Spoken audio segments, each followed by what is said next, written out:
최근에 10대들 6명이서 펜타닐 패치를 구한 다음에 이걸 다시 재판매했어요. 이제 마약 은어가 사실 최근에 많이 좀 바뀌었어요.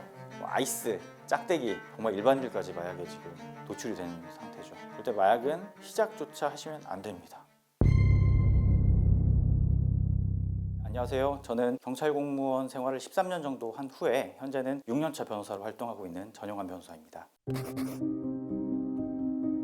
마약류는 이제 SNS라든지 다크웹을 통하다 보니까 나이 드신 분들보다는 IT에 익숙한 10대들이 많이 사용을 하고 있고, 특히나 10대들은 또 정보 공유가 빠릅니다. 펜타닐 패치를 어디서 쉽게 구할 수 있다는 것도 빠르고, 그리고 특히나 마약 단가를 판매를 했을 때, 그러니까 재판매를 했을 때 얻는 이제 금원 자체가 조금 있다 보니까 이제 돈이 궁한 10대들은 또 이거를 허점을 노려서 돈을 벌기 위해서 이제 파는 경우도 있는 거죠. 최근에 10대들 6명이서 펜타닐 패치를 구한 다음에 이걸 다시 재판매했어요. 하나당 뭐 한 조각을 이제 4분의 1로 나누거나 2분의 1로 나눠가지고 4분의 1은 뭐 10얼마씩, 그다음에 2분의 1은 뭐 33만 원씩 받고 한 케이스가 있습니다. 이 정도면 이제 10대들 입장에서는 고가니까 이제 펜타닐 패치 약국에서 처방받으면 얼마 안 가잖아요. 근데 그거를 다시 재판매를 함으로써 엄청난 이득을 얻을 수 있는 20대 입장에서는 아무래도 마약을 구하기가 쉬워졌다는 게 10대들이 늘어났다는 이유겠죠.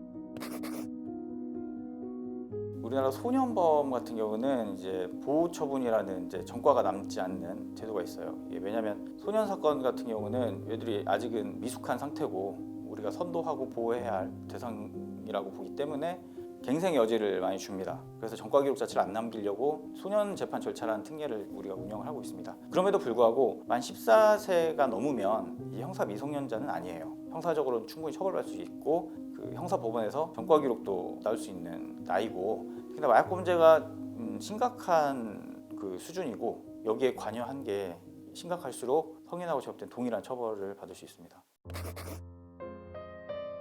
마약왕이라는 영화를 보면 이제 필로폰을 제조를 하잖아요. 어쨌든 마약을 우리나라에서 만들거나 밖에서 들여와야 합니다. 그렇기 때문에 뭐 안에서 제조를 해서 유통을 하든 밖에 있는 마약을 들여와서 유통을 하든 이제 이게 중요한데, 과거에는 이거에 조직폭력배들이 많이 관여를 했어요. 아무래도 돈이 되는 시장이고 유흥업소를 주변으로 해서 이게 암암리에 퍼져나가다 보니까 조직범죄화 됐죠. 최근에는 이제 조금 바뀐 게 이제 10대도 할 만큼 너무 대중화돼 버려가지고 다크에 들어가서 검색하고, 그래서 텔레그램 그 아이디 받고 텔레그램으로 다시 연락하고, 그럼 어디다가 둘 테니까 가지러 가라, 혹은 직접 외국에 있는 사람한테 연락을 해서 국제 특송으로 받습니다.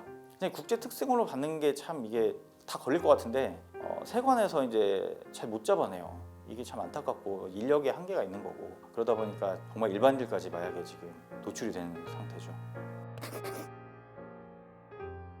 이제 과거는 이제 필로폰이라든지 아예 유통조차 안 되는 마약들이 이제 대부분이었다면, 최근에는 이제 향정신성 의약품들, 의약품의 발달이 좀 있다 보니까 이제 이거를 이제 합법적으로 어떻게 보면 취득하려고 하는 것들이 있습니다. 뭐 예를 들어서 프로포폴, 수면마취제로 쓸 수 있는 것도 있고, 다이어트약, 디에타민, 뭐 이런 이제 펜타민이 들어갔던 것들. 제일 요즘 문제가 되고 있는 게 이제 펜타닐 패치. 이건 마약성 진통제예요. 이건 마약입니다. 근데 이게 참 신기한 게 펜타닐 자체가 얀센에서 개발하면서 이게 법적으로 좀 뭔가 위험한 약임에도 불구하고 너무 풀어놨어요. 그러다 보니까 지금 현재 작년 기준으로 미국에서 펜타닐로 사망한 사례가 거의 한 9만 명에 이르고, 우리나라도 마찬가지로 이제 펜타닐 같은 경우는 아프다고 하면 이제 처방을 해주기 때문에 이제 이걸 악용한 10대들이 펜타닐 처방이 좀 쉬운 병원들을 몇 개 뚫어가지고 그걸 이제 다 사고 또 본인들이 이제 판매를 하거나 직접 태워가지고 흡연을 하는 그런 사례가 늘고 있습니다. 이게 작년에 문제가 됐어요. 사실 외국에서는 전부터 문제가 됐는데 이제 규제를 어떤 이유에서인지 안 하고 있습니다. 이게 우리나라에서 작년에도 다큐멘터리로 많이 방영이 됐어요. 펜타닐 문제도 있고, 이게 심평원에서도 이제 관리가 안 되고 있고, 구매 판매 이력이 안 남고 있다. 이거 아마 조만간 규정을 개정한다고 하니까 이거에 대한 조치는 바로 이루어질 것 같습니다. 이제 마약 은어가 사실 최근에 많이 좀 바뀌었어요. 예전 분들은 좀 약간 좀 딱 들어봐도 옛날 말 같은 비둘기 뭐 이런 거 이런 게 있는데, 요즘에는 그래도 텔레그램이나 이런 데 해시태그 해가지고 검색하는 것들이 있는데, 뭐 아이스, 짝대기 이런 것들이 있습니다. 이제 필로폰 말하는 거고, 뭐 크리스탈 이거는 거의 뭐 아주 양질의 필로폰을 뜻하는 말이기도 하고, 차가운 술 이것도 똑같아요. 아이스가 이제 막 검색이 안 되게 하니까 이제 차갑다는 거에 착안을 해가지고 차가운 술 이렇게 하다가 나중에 차가운 술도 이제 좀 걸리니까 차가운 수울 막 이렇게 치기도 하고 용어 은어는 아무튼 어떻게든 단속망을 피하기 위해서 지들끼리 그 마약사분들이 만들어낸 거기 때문에 앞으로 계속 또 변할 겁니다. 이제 최근에는 이제 대마를 집에서 직접 재배하신 분들이 좀 있어요.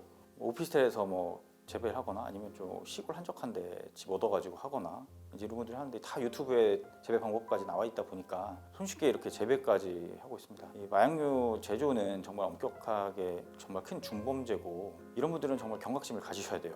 단지 뭐 내가 안 보인 데서 재배를 하고 안 보인 데서 내가 마약을 하고 있고 나중에 안 걸리겠지 뭐 머리카락 밀면 되지 뭐 털 다 뽑으면 되지 다들 뭐 그런 생각 하시는데 아직 안 걸린 거지 나중에 다 적발되고 근데 제일 중요한 거는 마약을 하면서 안 걸렸다라고 안도하시면 안 되고 마약을 하는 그 순간에도 마약하신 분들은 몸이 망가지고 있는 겁니다. 그게 단순히 담배, 술하고는 다릅니다. 그래서 절대 개인적으로도 사회적으로도 절대 마약은 시작조차 하시면 안 됩니다.